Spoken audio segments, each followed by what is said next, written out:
नमस्कार देशवासियों, मैं आपके समक्ष कमांडर सुधीर कुमार एक रोल मॉडल रखना चाह रहा हूं कि अब हमारा भारतवर्ष किस तरीके से आगे बढ़े, किस तरह की चीज़ें हों।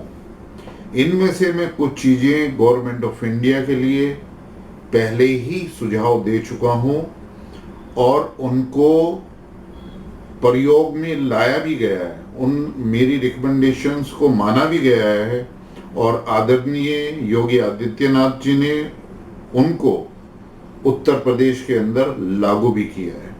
वो क्या था, मैंने एक प्रस्ताव रखा था, अपनी रिकमेंडेशंस रखी थी कि जितने माइग्रेंट लेबरर्स वो हमारे स्टेट में वापस अपने गांव में पहुंच गए हैं, हम उनको वहीं पर रखकर उनकी स्किल मैपिंग करके यदि वहीं पे गांव में उनको जॉब दिया जा सकता है, लॉकडाउन के अंदर मनरेगा इस ज़रूरत को मीट कर सकता है। लेकिन उसके बाद स्किल के अकॉर्डिंग यदि एमएसएमई विलेजेस में आए तो वहाँ की इंडस्ट्री में इनको जॉब दिया जा सकता है।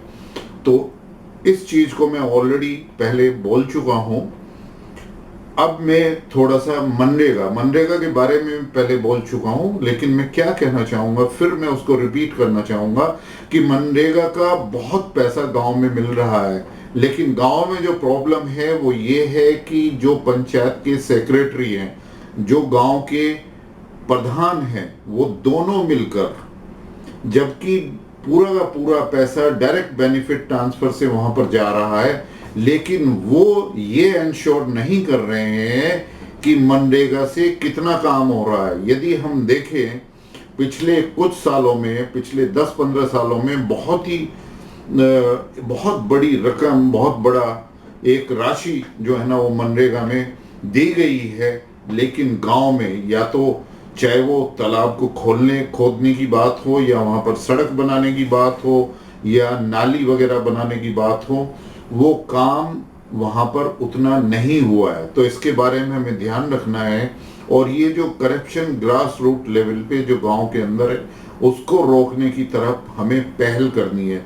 चाहे वो सभी स्टेट हों, किसी भी तरीके से, या सेंट्रल गवर्नमेंट एक इसमें मॉडल लेके आ सकती है कि हम किस तरीके से इस करप्शन को रोक सकते हैं, और जिससे जो हम मनरेगा में हमने डबल मनी जो दिया है कि हम गांव को किस तरीके से सुधार के एक गांव को आदर्श गांव और एक किस तरीके से स्मार्ट विलेज में हम बदल सकते हैं।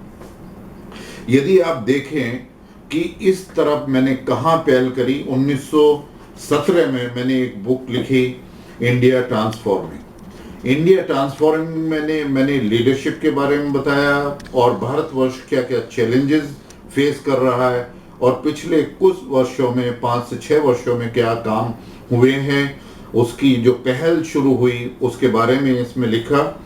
उसके बाद मैंने 1 साल के बाद जुलाई 1918 में दूसरी बुक जो लिखी। ये दोनों ही बुक अमेजॉन पे नंबर 1 बेस्ट सेलिंग बुक रही है और इसमें मैंने लिखा, यदि आप देखेंगे, India 20 trillion US dollars economy bye 2035-40, ये हम अचीव कर सकते हैं। ये किस तरीके से दिया था कि 2024 तक हम 25 तक 5 trillion and then by 2030 we become US dollars 10 trillion economy and then by between 2034 and 40 we become 20 trillion economy. ये मेरा पूरा विश्वास है, ये अचीवेबल है। और ये पेंडेमिक स्प्रेड होने के बावजूद भी, जो कोविड-19 का इफेक्ट इंडिया में आया है, जो हमारी इकोनॉमिक एक्टिविटीज कुछ टाइम के लिए रुक गई हैं, जो इस टाइम पर दिखाई दे रही हैं कि सारी चीजें, और जो हमारी ग्रोथ रेट और जीडीपी जो बिल्कुल नीचे पड़ी हैं, उसके बावजूद भी हम अचीव कर सकते हैं। मैं ये अपना रोल मॉडल यहाँ पर बताऊंगा। यहाँ पर भी मैंने कहा the road to success passes through villages, तो दैट इज द मंत्र ये है कि रूरल डेवलपमेंट से हम इंडिया को सेल्फ रिलायंट की तरफ ले जा सकते हैं। हमारे कृषि क्षेत्र में, हमारी जो एग्रीकल्चर है, जो अब सिर्फ 15-16% जो है ना वो जीडीपी में कंट्रीब्यूट करती है, लेकिन हमारी एग्रीकल्चर इकोनॉमी में खुद में इतनी ताकत है कि वो हमारी इंडियन इकोनॉमी को रीबूट कर सकती है।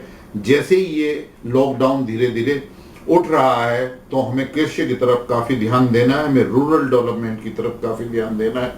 इंडियन गवर्नमेंट ने और हमारे यशस्वी प्रधानमंत्री जी ने ऑलरेडी 25 लाख करोड़ रुपया रूरल डेवलपमेंट में खर्च करने का जो 2024 तक लक्ष्य बनाया है, वो बिल्कुल इसी डायरेक्शन में है। अब मैं आपको बताऊंगा कि रूरल डेवलपमेंट के लिए क्या रोल मॉडल हो, वो अब मैं प्रस्ताव सामने रहा। लेकिन उससे पहले मैं एक चीज कहना चाहूंगा कि हमारे यहाँ इंडिया में, भारत में एक बहुत कमी है। सारे जितने कंसल्टेंट्स हैं, जो बिग 4 कंसल्टेंट्स हैं, वो सारे के सारे आईवी बिजनेस स्कूल्स के पढ़े हुए हैं, बाहर पढ़े हुए हैं। उन्हें भारत के बारे में, उन्हें भारत के गांव के बारे में, डेवलप मॉडल के बारे में बिल्कुल नहीं पता है। लेकिन वो अपने मॉडल लेकर आ रहे हैं, वो मिनिस्ट्री के पास में जाते हैं और कोई समझ ना होते हुए भी वो वहां पर उस तरीके के जो है ना मॉडल सजेस्ट करते हैं जो वहां पर सक्सेसफुल नहीं होंगे। तो इसके लिए जरूरत है कि हम कंसल्टेंट्स को रूरल डेवलपमेंट के लिए बहुत ही अच्छी तरीके से सेलेक्ट करें। एक कोई भी चीज उसमें हम नहीं अफोर्ड कर सकते कि रूरल डेवलपमेंट में वो गलत हो। तो स्मार्ट विलेजेस में मैंने एक सजेशन दिया था, जो मैं उस रोल मॉडल में स्मार्ट विलेजेस के लिए भारत नेट ऑलरेडी सारी गांव में कनेक्टिविटी को बढ़ा रहा है, लेकिन वो उसमें हमारी प्रोग्रेस थोड़ी स्लो रही है। वो प्रोग्रेस बहुत तेज होनी चाहिए थी और उसका फायदा जियो को हुआ है, क्योंकि जियो ने जो है ना अपना फाइबर ऑप्टिक लिंक सब जगह बढ़ा दिया है। तो हमें उसमें एकदम से वृद्धि करनी पड़ेगी और जब गांव में कनेक्टिविटी हो जाएगी तो उसके बाद सजेस्ट किया था इस मॉडल का पार्ट कि हमें कम से कम 1000 स्कूल, शिक्षा जो है वो भारत में बहुत ज़्यादा जरूरी है। कम से कम 60 to 65% बच्चे जो है ना वो 12th तक जो है ना शिक्षा को छोड़ देते हैं, क्योंकि वो अफोर्ड नहीं कर सकते। तो ये 1000 स्कूल हर एक डिस्ट्रिक्ट में एक मॉडल स्कूल बने, जैसे हमारे केंद्रीय विद्यालय हैं या नयो विद्यालय हैं, इस तरीके से। तो ये 1000 स्कूल सब में रेजिडेंशियल टीचर्स के लिए व्यवस्था होनी चाहिए और ये ऐसे क्लस्टर में हो जहां पर गवर्नमेंट की लैंड को एनक्रोच गांव में किया गया है, उससे छुटा के ऐसी जगह इनको बनाए। और जहां पर ये 1000 स्कूल्स जो आएंगे, कम से कम हर एक डिस्ट्रिक्ट में एक, और जो बड़े डिस्ट्रिक्ट हैं उसमें 2-2 आएंगे। और उसी के साथ जो है ना हम रेजिडेंशियल हॉस्पिटल बनाए, वेलनेस सेंटर बनाए। तो एक जो हमारा कनेक्टिविटी गांव के अंदर हो गई है, वहां के पोस्ट ऑफिस में कनेक्टिविटी हो गई है, उसके साथ साथ जो ये मॉडल स्कूल वहां पर आएंगे। और मेरा सुझाव है कि किसी भी तरीके से फ्री एजुकेशन 10+2 तक होनी चाहिए, जिससे सबको एक ही तरह के सिलेबस और समान शिक्षा मिल सके और वो आगे बढ़ सके। हमारा जो मेडिकल का, जो इंश्योरेंस का, जो आयुष्मान भारत के उसमें है, ये सारे हॉस्पिटल, 1000 हॉस्पिटल और वेलनेस सेंटर उसके साथ में जुड़ने चाहिए इस रूरल क्लस्टर में।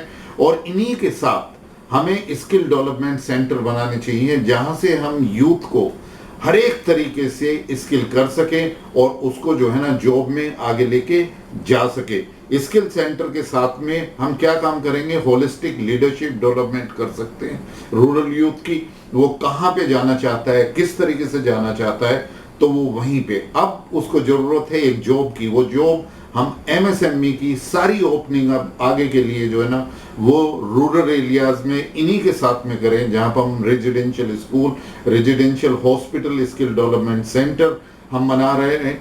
वहीं पर एमएसएमई की ये इंडस्ट्री आए, जिससे रूरल के सभी लोगों को वहां पर जॉब मिल सके। इस तरीके से जो ये मॉडल यदि हम तैयार करें तो डेफिनेटली इंडिया सेल्फ रिलायंट की तरफ बहुत ही तेजी से अग्रसर करेगा। और मुझे पूरा विश्वास है कि भारत 2024-25 में 5 ट्रिलियन इकोनॉमी, 2030 तक 10 ट्रिलियन इकोनॉमी और 2034 से 40 के बीच में 20 ट्रिलियन यूएस डॉलर्स की इकोनॉमी बन सकता है। तो मुझे पूरा विश्वास है कि हम संगठित होकर इस तरफ बढ़ेंगे। धन्यवाद।